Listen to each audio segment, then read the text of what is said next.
मला वाटतं 30,000 महिन्याचा खर्च जास्त आहे. 20 वर्षांनी तुम्हाला माहिती आहे हा खर्च किती असेल? अंदाजा आहे का? 40,000? नो. 60,000 नाही.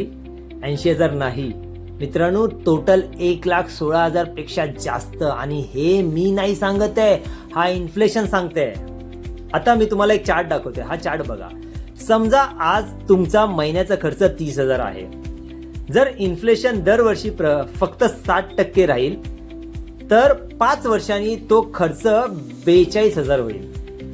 15 वर्षांनी 82,000 आणि 20 वर्षांनी टोटल 1,16,000. म्हणजे तुमचं लाईफस्टाईल तेच, गरजा त्याच, पण खर्च जवळजवळ 4 पटाने. आता दुसरा चार्ट बघा. समजा आज तुमच्याकडे सेव्हिंग म्हणून 1,00,000 आहेत. तुम्हाला वाटेल हा 1,00,000 म्हणजे 1,00,000च, पण तसं नसतं मित्रांनो. 20 वर्षांनी त्या 1,00,000ची बाईंग पॉवर फक्त 25,000 एवढी उरेल. म्हणजे पैसे कमी झाले नाहीत, पण त्याची ताकद आहे ना ही कमी झाली. म्हणूनच फक्त सेव्हिंग करून श्रीमंत होता येत नाहीये, फक्त FD करून फायनान्शियल फ्रीडम मिळवता येत नाही.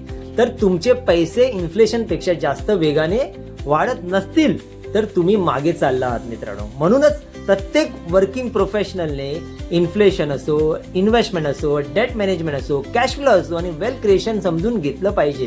हेच मी माझ्या लाईफ चेंजिंग मास्टर क्लासमध्ये अगदी सोप्या भाषेत शिकवतो.